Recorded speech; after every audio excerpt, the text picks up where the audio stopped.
This is A-Game. Fast acting, long lasting, with no side effects.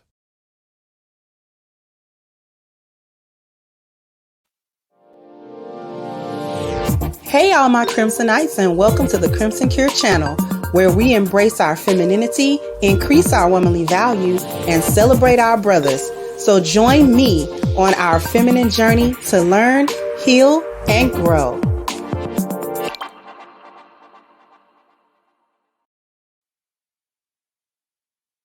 Hey there, my Crimsonites, and welcome to the Crimson Cure channel. I'm your host, femininity coach, and author of The Crimson Cure, and this is my perspective. So, I'm really continuing this thought process, this train of thought about Black women destroying their own image and doing so through music. And that's why I titled it From Lil Kim to Glorilla. This might actually become a series because I talked about Glorilla's Nut Quick video, and you might be able to check it out here. And we discussed the issues with it.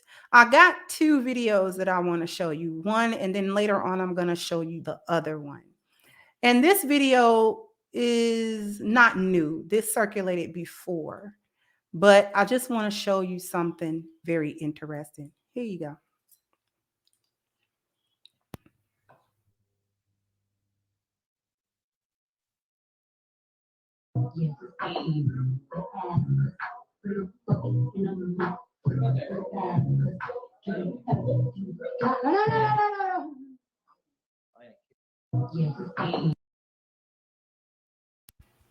Here, what you have playing in the background is WAP. And what this says is Cardi B immediately cuts off WAP when she sees Culture enter the room.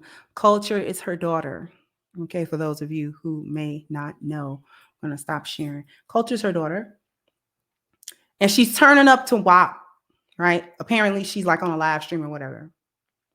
And she's turning up to WAP. She got drink, blah, blah, blah, blah, blah. She's like mouthing the words. And as soon as she turns around and realizes that her young little daughter has walked into this room, she immediately cuts it off and says, no.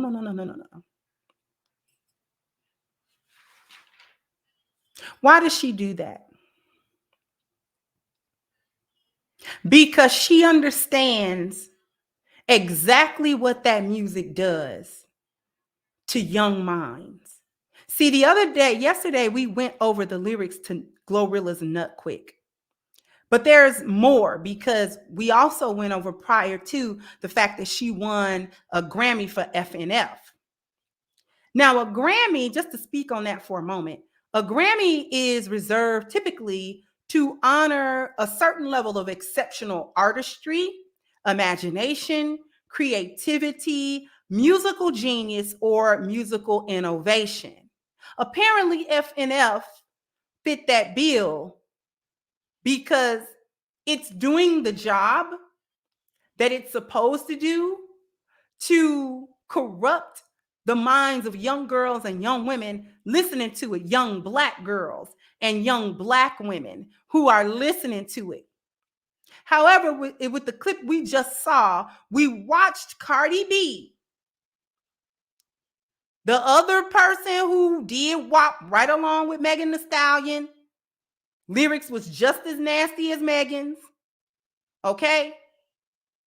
As soon as she saw her daughter walk into the room, she turned that music off because she understands that the music that she makes and the money that come from that music, that little Culture is going to fund her lifestyle, and the lifestyle that her daughter is going to come to enjoy is corruptive in nature. She know it. She know that if she let her daughter, especially at this young, tender age, listen to a song like WAP that is inappropriate among other things, and it will corrupt her. See, she doesn't think that she's too young to understand the words, so therefore it's not gonna bother her. Therefore, it can't be inappropriate because Culture's too little to actually understand what she's listening to. Cardi B doesn't think that.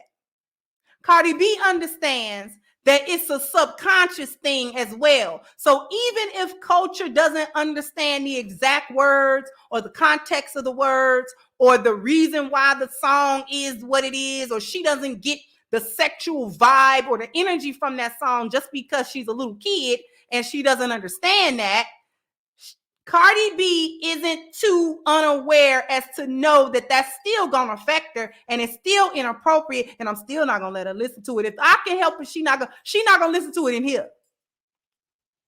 I'm not gonna be the one to give it to her. When she get older and realize her mama made WAP, that'll be a conversation we can have then. But right now, my little girl is a little girl, and I'm gonna try to keep her a little girl as long as I possibly can. And part of me keeping her a little girl is keeping stuff like this, whether I made it or not, away from her as much as I possibly can. She gonna, the best song she gonna listen to, the most catchy song culture gonna listen to is Baby Shark do do do do do do, Baby Shark do do do do. That's gonna be the catchiest song she hear. And I don't blame her. See, unlike a lot of other Black mothers, she know that culture can't be allowed to hear it, much less dance to it, twerk to it, or have a mommy-daughter turn-up session on TikTok to it. She know better. See, she didn't pick culture up and start twerking to it. Hey, get it. She didn't do that. She didn't think it was harmless to culture. She didn't think so. She knew better than that. However, Meg Thee Stallions, Cardi B's, the Glorillas, and any of the other young female so-called rappers of the day are just the current batch that is paid millions of dollars or promised to be paid millions of dollars, because these 360 deals is rough, to corrupt the mind and the image of young Black girls and young Black women. Because see, they just the current batch. What we got in the 90s, who is the predecessor of all of this, is the Lil Kims and the Foxy Browns, right? They the ones who pioneered and led the charge for this current imagery of Black female rappers. Because see, before them, we had a small group of female rappers, all of them respectable. We had our Queen Latifahs, who made songs like Ladies First and UNITY and stuff like that. See, we had our MC Lights, right? We had our Roxanne Shantays.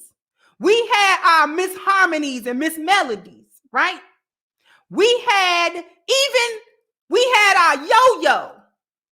We had Yo-Yo. And Yo-Yo was in the early to mid 90s, and she was a little bit more sexual, but nothing like Lil Kim. Lil Kim was another level. See, those rappers, those female rappers that I named, the MC Lights, the Queen Latifahs, and all that type of stuff, see, they made their bones off of talent. They was able to deliver. They was able to write their own for the most part. And they thrived off of the talent rather than the sexuality. Because when you go back and look at old MC Light videos, she got on a tracksuit, you know, the 90s hairdo, the late 80s, early 90s hairdo, and stuff like that. With the gold earrings or whatnot. She not dancing provocatively or any of that. She rapping straight out. Queen Latifah never dressed provocatively or any of that. Even Yo-Yo, who could have been said at that time to be dressing, she was more provocative than a Queen Latifah or an MC Light. But at the same time, she just had on some little leggings or little spandex, you know, back in the day, biker shorts was in and stuff like that. And her earrings or whatever. You know, bamboos and them big hoops and earrings was in style back then. Right? They were few and far in between, but for the most part, Black female rappers were respected in what was then a very male-dominated space. The powers that be could not have the women, just like they didn't want the men speaking positively to and about one another and about themselves and uplifting themselves and telling their stories and things of that nature, educating through the music and all of that type of stuff. They couldn't have that. For the women, they could not have Black women being respected or respectable or promoting self-respect or having self-respect or promoting things like modesty or teaching a younger generation of young Black girls that they did not have to be overly sexualized in order to make something of themselves or be noticed by the men, and definitely not to be respected by the men, because the Black men of that time, especially in the 80s and the 90s, for the most part, Black men were still having creative control and things of that nature over their own art, and they were helping them women.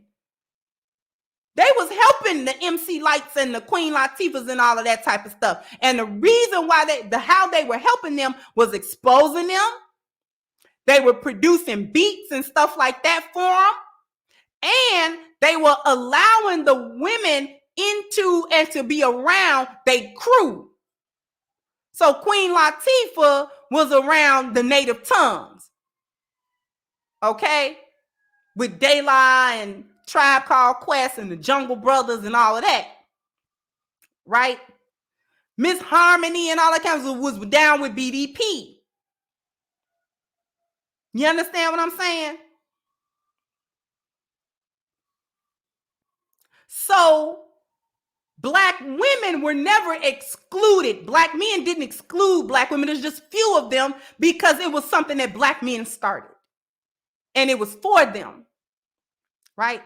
So the Black women who were talented enough were brought along. They was presented.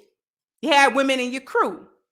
And that kind of extended to Lil Kim, because Lil Kim was in the 3-6 Mafia crew, and she was around Puffy and, and Biggie. So I should sound like them.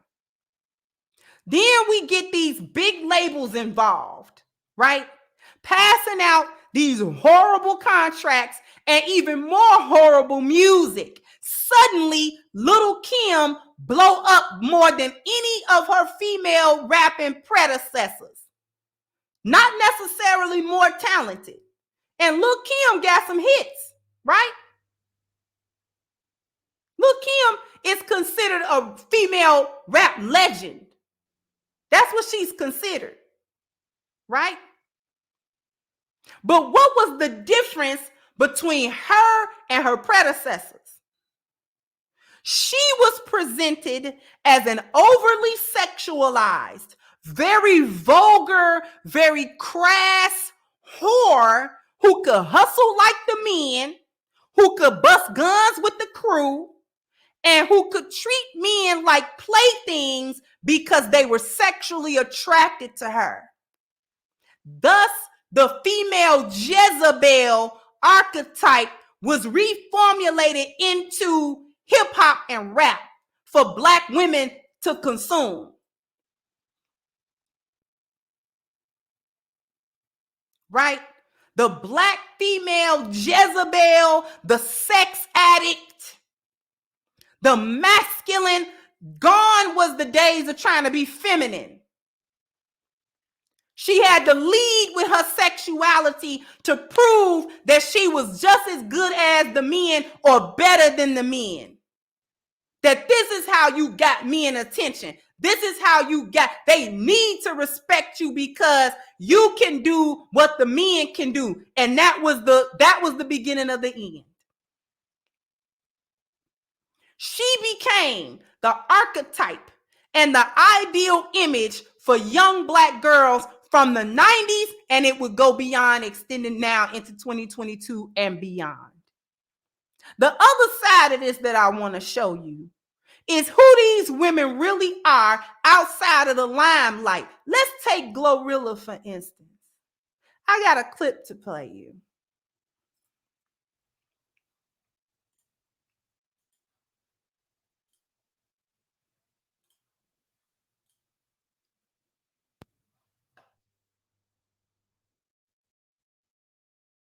We've had people say that they hate foxes taking a poo in their garden. We've had people say also foxes. Foxes, yeah. What's the foxes? Seriously? Oh my gosh, the animal? the animal, yeah. Y'all got them out here? Yeah, have you not seen one yet? Come to South London, hun. Come to South London. We'll show you. They're all normal. I'm telling you, they own the streets here. So they like dogs. Yeah, but just not domesticated. Although you will find some really weird British people who will pet a fox. So y'all not scared of them? They howl at night as well. So like you're trying to go to bed and at 2 a.m. it's outside. You don't get foxes. So they orange. They are orange with a white tail. Sometimes. Or I might just be thinking of Basil Brush, to be fair. I can't believe it. I know. I can't believe that you can't believe it. I can't believe it. Never even knew foxes was real.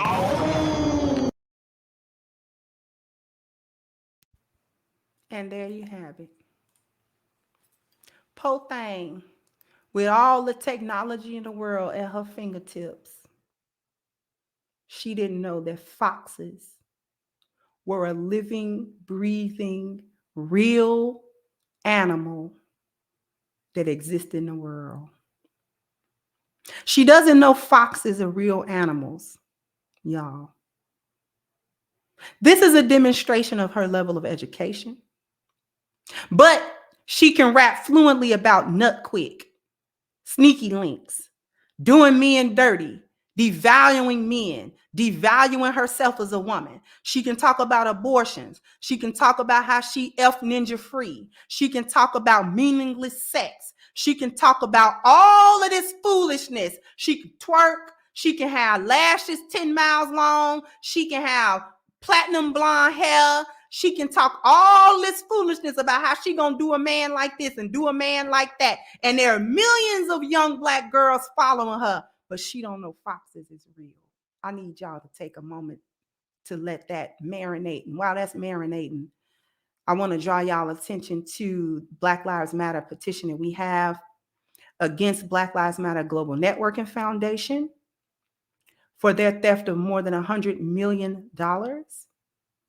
We have a 6-step initiative as well in order to address the communities that Black Lives Matter left in the lurch without any support, without any help, without any benefit from those donated funds at all, while they pocketed the money and benefited, and then left the seat of power in hopes that it wouldn't follow them or that it couldn't follow them. But we're going to hold Black Lives Matter organization accountable for that theft. So if you want to become part of the holding of Black Lives Matter accountable, please go into the description box. Please hit the link for the petition, sign it, share it, and contribute to it as well. Jump down in the comment section. Let me know what you think. Like, share, subscribe to the channel if you have not. Once again, I'm your host, The Crimson Cure, and this was my perspective.